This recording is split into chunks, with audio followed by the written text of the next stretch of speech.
రాష్ట్రంలో శాంతి భద్రతల పరిరక్షణ తనకు అత్యంత ప్రాధాన్యమైన అంశమని, ఈ విషయంలో రాజీ అనేది లేదని ముఖ్యమంత్రి నారా చంద్రబాబు నాయుడు అన్నారు. లా అండ్ ఆర్డర్ బాగుంటేనే పెట్టుబడులు వస్తాయని, ప్రజలకు ఉపాధి, ఉద్యోగ అవకాశాలు వస్తాయని తెలిపారు. రాష్ట్ర గ్రోత్ రేట్ పెరుగుతుందని, ఉమ్మడి రాష్ట్ర ముఖ్యమంత్రిగా ఉన్న సమయంలో ఇదే తన విధానమని తెలిపారు. జిల్లాల ఎస్పీల బదిలీ నేపథ్యంలో వారితో సీఎం సమావేశం నిర్వహించారు. శాంతి భద్రతలు సహా పలు అంశాలపై ఎస్పీలకు దిశానిర్దేశం చేశారు. కొందరు ఎస్పీలు నేరుగా సమావేశానికి హాజరు కాగా, మరికొన్ని జిల్లాల ఎస్పీలు వీడియో కాన్ఫరెన్స్ ద్వారా సమావేశంలో పాల్గొన్నారు. ఈ సందర్భంగా సీఎం చంద్రబాబు మాట్లాడుతూ, రాజకీయ ముసుగులో నేరాలను ఉపేక్షించవద్దన్నారు. నేరాల తీరు మారిందన్నారు. కొత్త తరహా నేరాలు, కొత్త తరహా నేరస్తులు వచ్చారని, ఈ విషయంలో పోలీసులు కూడా అప్డేట్ కావాలన్నారు. అప్పుడే శాంతి భద్రతలను పటిష్టంగా కొనసాగించగలమని సీఎం అన్నారు. అన్ని కోణాల్లో ఆలోచించి ఎస్పీలకు అవకాశం ఇచ్చారని, బెస్ట్ పెర్ఫార్మెన్స్తో ప్రభుత్వానికి మంచి పేరు తేవాలన్నారు. తొలిసారి సీఎం అయినప్పటి నుంచి తన ఫోకస్ లా అండ్ ఆర్డర్ మీదే ఉండేదన్నారు. ఫ్యాక్షనిజం, నక్సలిజం, రౌడీయిజం, మత ఘర్షణలు వంటి వాటి విషయంలో చాలా కఠినంగా ఉండేవాడినన్నారు. ఫ్యాక్షన్ అణచివేత కోసం తమ పార్టీ ప్రజాప్రతినిధులను కూడా అరెస్టు చేసిన సందర్భాలు రాయలసీమలో ఉన్నాయన్నారు. అంత కఠినంగా ఉండడం వలనే నాడు ఫ్యాక్షన్ను దూరం చేయగలిగామని చెప్పారు. ఫ్యాక్షన్లో ప్రాణాలు కోల్పోయిన వారి పిల్లలను ఎన్టీఆర్ మెమోరియల్ స్కూల్లో చదివించారని, వారు మళ్లీ ఫ్యాక్షన్ వైపు వెళ్లకుండా చర్యలు తీసుకున్నానన్నారు. 2047 నాటికి దేశం ప్రపంచంలో నెంబర్ 1 అవుతుందనడంలో సందేహం లేదన్నారు. అయితే ఈ సమయంలో వచ్చే ప్రతి అవకాశాన్ని మనం అందిపుచ్చుకోవాలనేదే తన తపన, ఆలోచనని చెప్పారు. దీనికి అవసరమైన సహకారం అధికార యంత్రాంగం అందించాలన్నారు. రాష్ట్రం బాగుంటే మనమంతా బాగుంటామని చెప్పారు. ఈ క్రమంలో అత్యంత ముఖ్యమైనది లా అండ్ ఆర్డర్ అని, అందుకే సుదీర్ఘ కసరత్తు తర్వాత అన్ని అంశాలు చూసి మీకు అవకాశం ఇచ్చానన్నారు. ఆంధ్రప్రదేశ్ అసెంబ్లీ సమావేశాలు ఈ నెల 18వ తేదీ నుంచి ప్రారంభం కానున్నాయి. ప్రస్తుత 16వ శాసనసభకు సంబంధించి 4వ సెషన్ను 18న ఉదయం 9 గంటలకు ప్రారంభించేందుకు గవర్నర్ అబ్దుల్ నజీర్ ఆమోదం తెలిపారు. అదే సమయంలో శాసన మండలి 48వ సెషన్ కూడా 18 ఉదయం 10 గంటలకు ప్రారంభం కానుంది.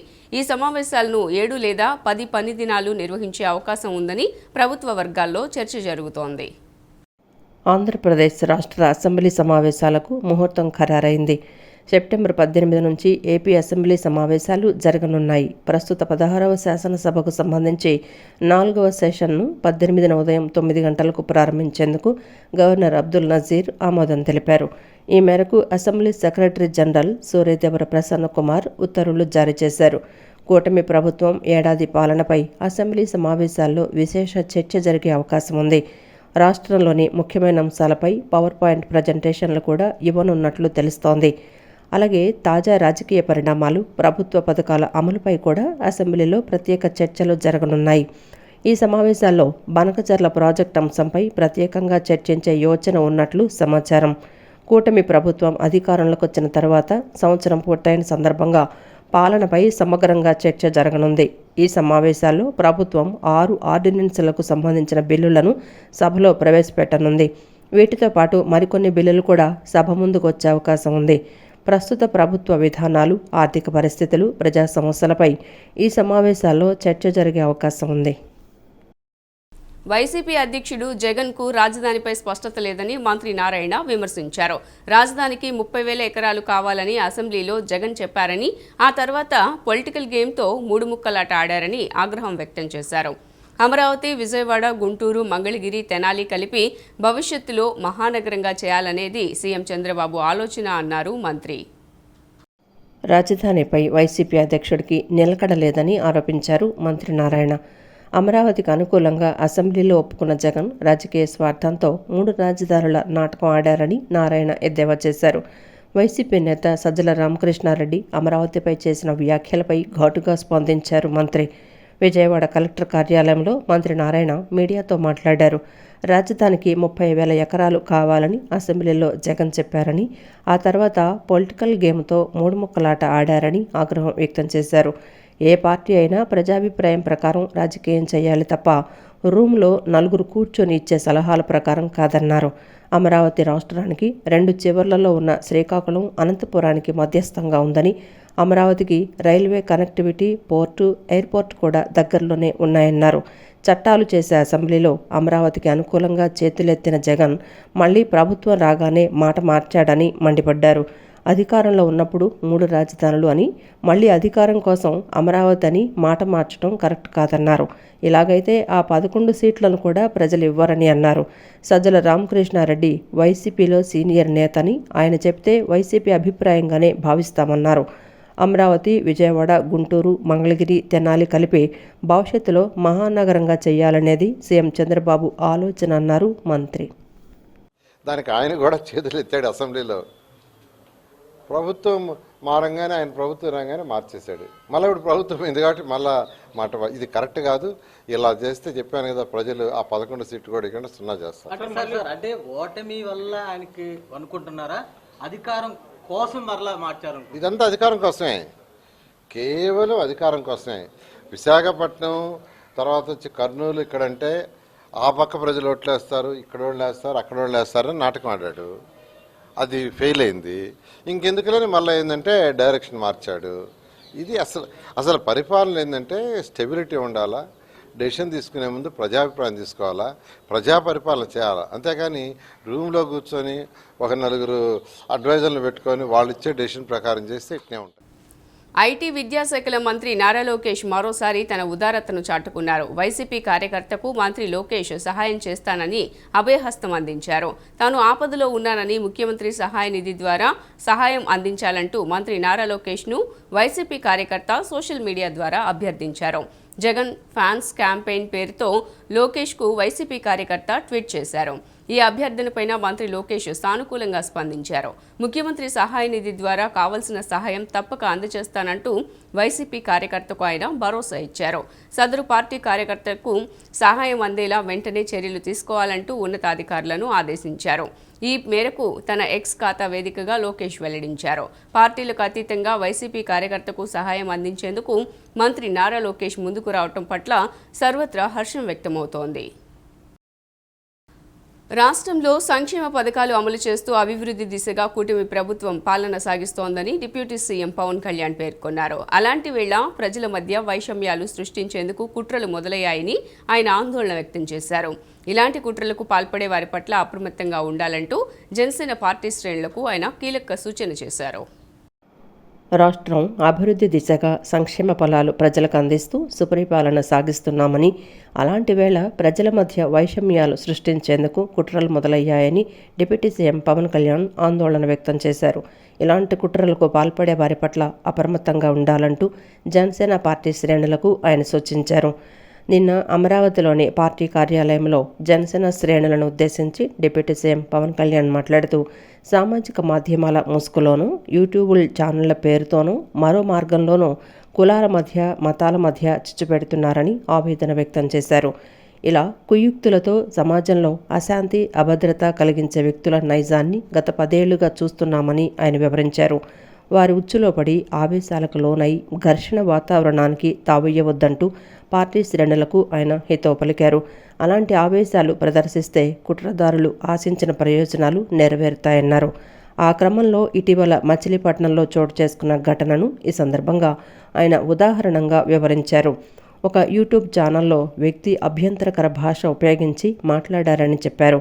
అతను ఆ విధంగా మాట్లాడేలా సిద్ధం చేసి ప్రచారం చేయటం వెనుక ఉన్న కుత్సిత ఆలోచనలను మనం పసిగట్టాల్సి ఉందని పార్టీ శ్రేణులకు డిప్యూటీ సీఎం పవన్ కళ్యాణ్ వివరించారు.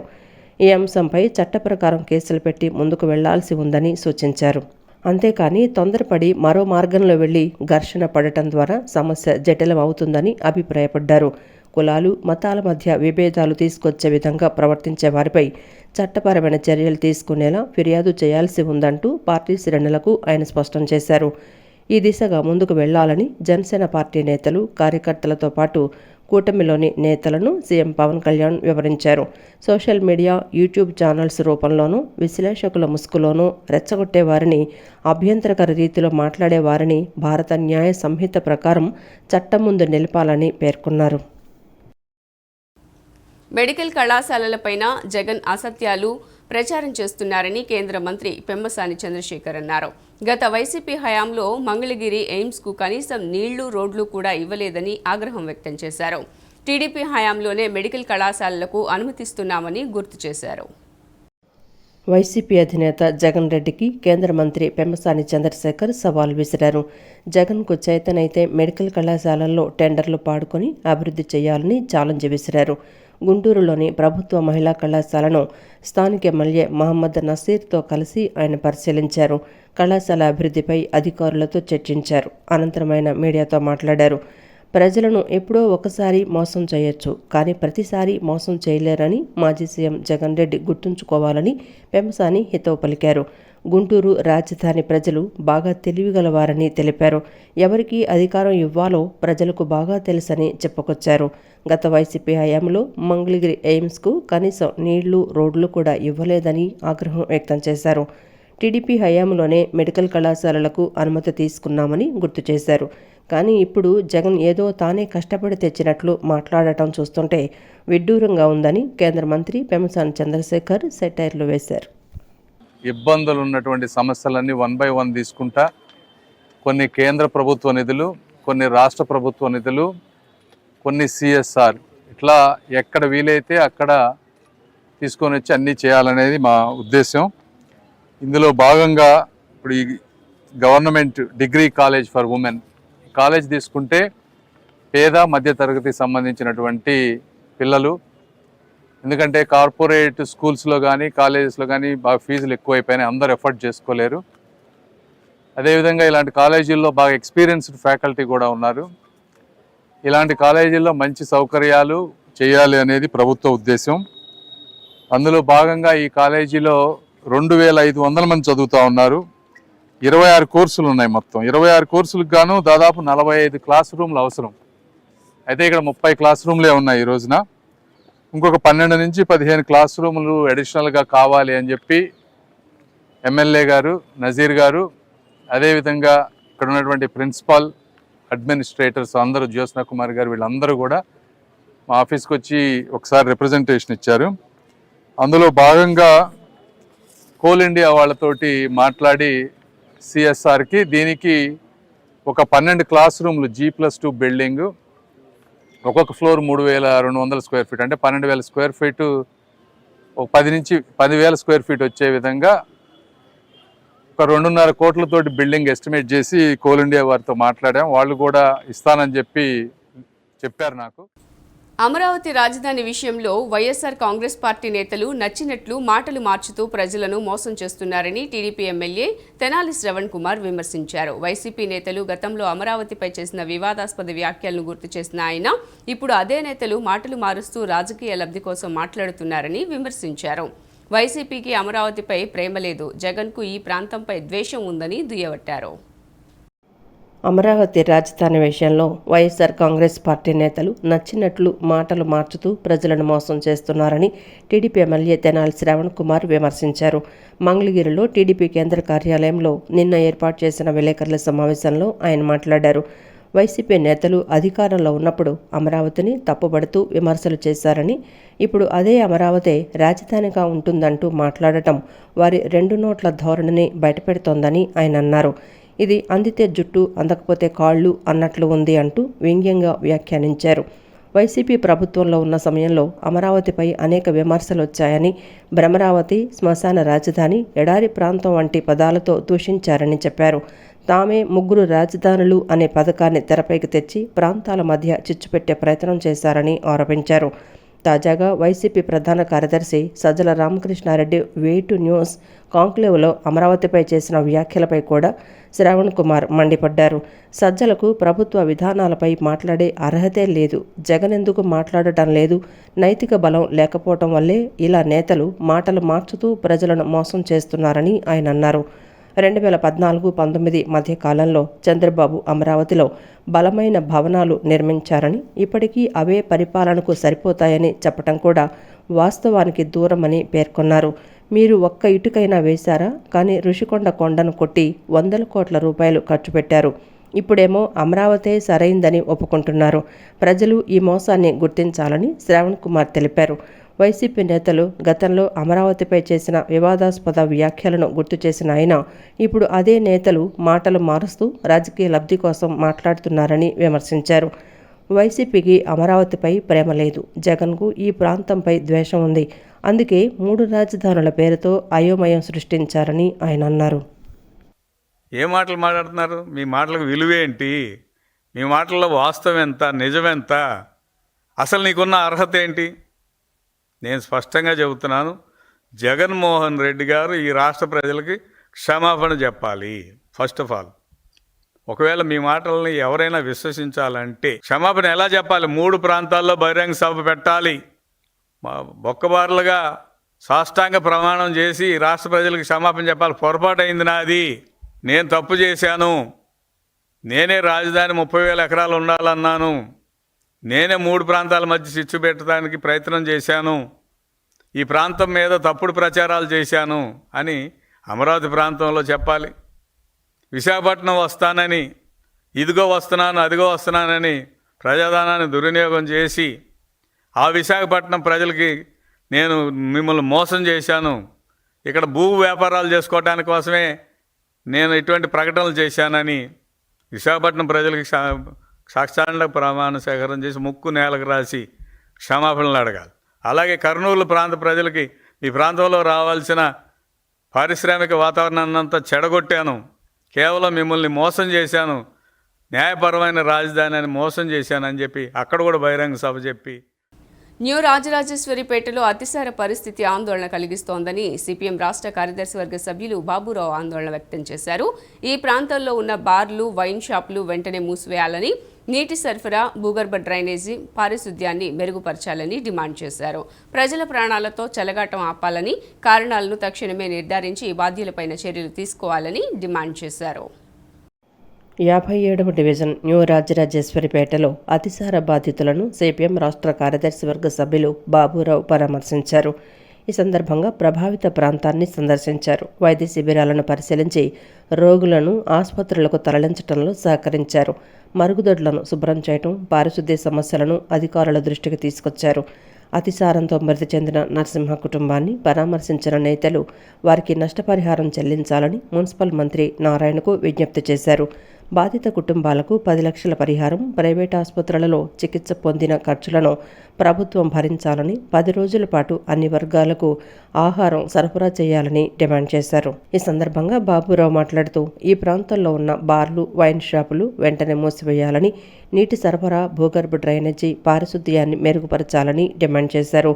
ప్రజల ప్రాణాలతో చెలగాటం ఆపాలని, కారణాలను తక్షణమే నిర్ధారించి బాధ్యులపై చర్యలు తీసుకోవాలని, మెరుగైన వైద్య సదుపాయాలు కల్పించి ప్రజలకు భరోసా ఇవ్వాలని ప్రభుత్వాన్ని హెచ్చరించారు.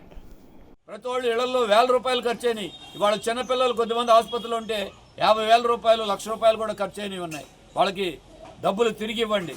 ఇటువంటి వాటిని పట్టించుకోండి తప్ప మీరేదో పైపైన చంద్రబాబు నాయుడు గారు నేను ఇది చేస్తానంటే కాదు. సౌకర్యాలు చూడండి, కాలువలు తీసే నాదులు లేడు, సిబ్బంది పెంచలేదు. మంచినీళ్ళకి కంప్లైంట్ ఇస్తే ఇదే రోడ్లు కంప్లైంట్ ఇస్తే కూడా పట్టించుకునే దిక్కు లేదు. అందుకే పేదవాళ్ల ప్రాణాలకు విలువ ఇవ్వండి. ఇప్పటికైనా విచారణ జరిపించి ప్రజారోగ్యాన్ని కాపాడండి. మంత్రులు చుట్టపు చూపు వచ్చేయటం కాకుండా దీనికి ప్రజల ఆరోగ్యానికి భరోసా ఇవ్వాలి. బుడమేరు వరదలు వచ్చిన తర్వాత మొత్తం పైప్ లైన్లు దెబ్బతిన్నాయి, కాలువలన్నీ పొడిగిపోయినాయి, నీళ్లు రంగుమారి వస్తూ ఉన్నాయి. వాటి పైప్ లైన్లు మార్చాలి. ప్రజలకి శుభ్రమైన, స్వచ్ఛమైన మంచినీరు అందించి ప్రజల ప్రాణాలు కాపాడాలని సిపిఎం తరఫున మేము సూపర్ 6 సూపర్ హిట్ కార్యక్రమం అనంతపురంలో విజయవంతం కావడంతో వైఎస్ఆర్ కాంగ్రెస్ పార్టీలో కలకలం రేపుతోందని టీడీపీ రాష్ట్ర ఉపాధ్యక్షుడు వేమూరి ఆనంద్ సూర్య అన్నారు. మంగళగిరిలో టీడీపీ కేంద్ర కార్యాలయంలో జరిగిన మీడియా సమావేశంలో ఆయన మాట్లాడుతూ కూటమి ప్రభుత్వం అమలు చేస్తున్న సంక్షేమ పథకాలు ప్రజల గుండెల్లో నిలిచిపోయాయని, వాటి ప్రభావంతో వైసీపీ నేతలు గగ్గోలు పెడుతున్నారని విమర్శించారు. సెప్టెంబర్ 10న అనంతపురంలో ముఖ్యమంత్రి చంద్రబాబు నాయుడు, ఉప ముఖ్యమంత్రి పవన్ కళ్యాణ్, బీజేపీ నేత మాధవ్ పాల్గొన్న మహాసభకు లక్షలాది మంది ప్రజలు హాజరయ్యారని పేర్కొన్నారు. ఆ సభలో ప్రజలు కూటమి ప్రభుత్వం అమలు చేస్తున్న సూపర్ 6 పథకాలకు మద్దతు తెలపగా, అదే సమయంలో వైసీపీ నేతల వెన్నులో వణుకు పుట్టిందని పేర్కొన్నారు. 2019లో 151 సీట్లు గెలిచిన జగన్ పార్టీ ఇప్పుడు 11 సీట్లకే పడిపోతుందని ప్రజల్లో స్పష్టమైన అభిప్రాయం ఏర్పడిందని తెలిపారు. ప్రజలందరూ కూడా గమనించండి, మేము చెబుతున్నామనే కాదు, తెలుగుదేశం పార్టీగా మేము చేస్తున్న మంచి కార్యక్రమాలన్నీ మీకు తెలియచెప్పవలసినటువంటి బాధ్యత మా మీద ఉంది. కాబట్టి ఈ యొక్క తెలుగుదేశం పార్టీ చేస్తున్న సంక్షేమ కార్యక్రమాలు, కూటమి కార్యక్రమం చేస్తున్న సంక్షేమ కార్యక్రమాలు, అలాగే అభివృద్ధి కార్యక్రమాలు, యువతకు కావలసిన ఉద్యోగ అవకాశాలు, ఇవన్నింటినీ కూడా మేము చేస్తూ ఉంటే వైసీపీ పార్టీకి, జగన్మోహన్ రెడ్డికి చాలా బేజారెత్తిపోయినటువంటి విషయం మనం గమనించవలసిన అవసరం ఉంది. వైసీపీ హయాంలో చాలా బాధాకరమైన విషయం అండి. 4100 మంది నిరుద్యోగులు ఆత్మహత్యలకు పాల్పడ్డారు. 4100 మంది ఉద్యోగులు వైసీపీ జగన్మోహన్ రెడ్డి పాలనలో ఆత్మహత్యలకు పాల్పడ్డారు. అటువంటివి ఏమీ జరగకుండా ఈ రోజున కూటమి ప్రభుత్వం యువతకు ఆశా జ్యోతిగా, ఆశా కిరణంలా ఉండి 10 లక్షల ఉద్యోగాలను ఈ రాష్ట్రంలో తీసుకొచ్చేటటువంటి దిశగా మనం పనిచేస్తున్నాం. ఈ యొక్క ఉపాధి ఉద్యోగ అవకాశాలు కల్పించడానికి నిరంతరము కూటమి ప్రభుత్వం కట్టుబడి ఉందని చెప్పడానికి నేను చాలా గర్వంగా ఫీల్ అవుతున్నాను. దసరా పండుగ సందర్భంగా విజయవాడ నగరంలో ఎంపీ కేశినేని శివనాథ్ విజయవాడ ఉత్సవాన్ని నిర్వహిస్తున్నారని, ఈ ఉత్సవాన్ని అడ్డుకుంటామని వైసీపీ నేత దేవినేని అవినాష్ అనడం సరికాదని టీడీపీ నేత పతావుల్లా అన్నారు. ఉత్సవాన్ని అడ్డుకునే శక్తి అవినాష్కు కాదుగా జగన్కు కూడా లేదని వ్యాఖ్యానించారు. వన్ టౌన్లోని తన కార్యాలయంలో ఏర్పాటు చేసిన విలేకరుల సమావేశంలో ఆయన మాట్లాడారు. దేవాదాయ శాఖకు చెందిన భూమిలో ఈ ఉత్సవాలు చేస్తున్నారని, దానిని కబ్జా చేసేందుకు ప్రయత్నం చేస్తున్నారని అవినాష్ ఆరోపణలు చేయటం సిగ్గుచేటని తెలిపారు. విజయవాడ ఖ్యాతిని ప్రపంచానికి చాటి చెప్పాలన్న ఉద్దేశంతో చేసే ఈ ఉత్సవాలపైన బురద జల్లటం దుర్మార్గమని అన్నారు. జగన్ మెప్పు కోసమే అవినాష్ ఇలాంటి వ్యాఖ్యలు చేశారని ఆగ్రహం వ్యక్తం చేశారు.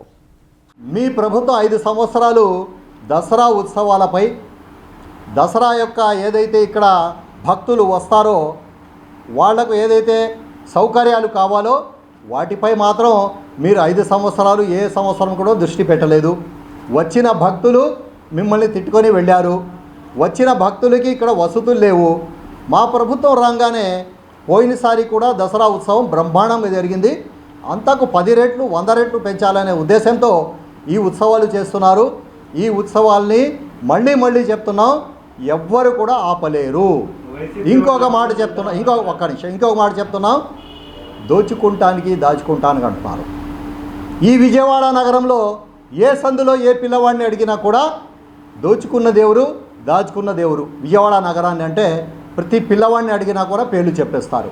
కాబట్టి ఇటువంటి వ్యాఖ్యలు ఇంకొకసారి చేయవద్దని మేము తెలియజేసుకుంటున్నాం.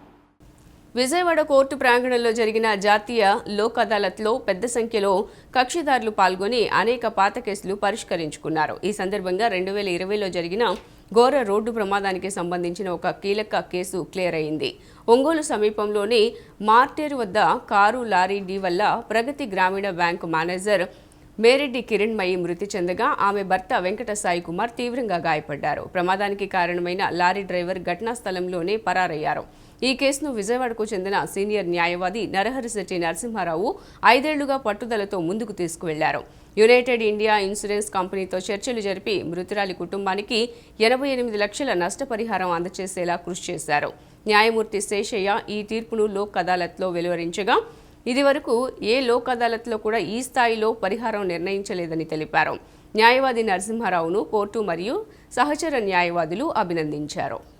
జాతీయ లోక్ అదాలత్లో ప్రగతి గ్రామీణ బ్యాంక్ మేనేజర్గా పనిచేస్తున్నటువంటి కిరణ్మయి గారు రోడ్డు ప్రమాదంలో మరణించడం జరిగింది. దానికి సంబంధించినటువంటి క్లెయిమ్ని మేము విజయవాడలో ఉన్నటువంటి 7th ADJ కోర్టులోను అలాగే 12వ జిల్లా కోర్టులో కూడా వేయడం జరిగింది.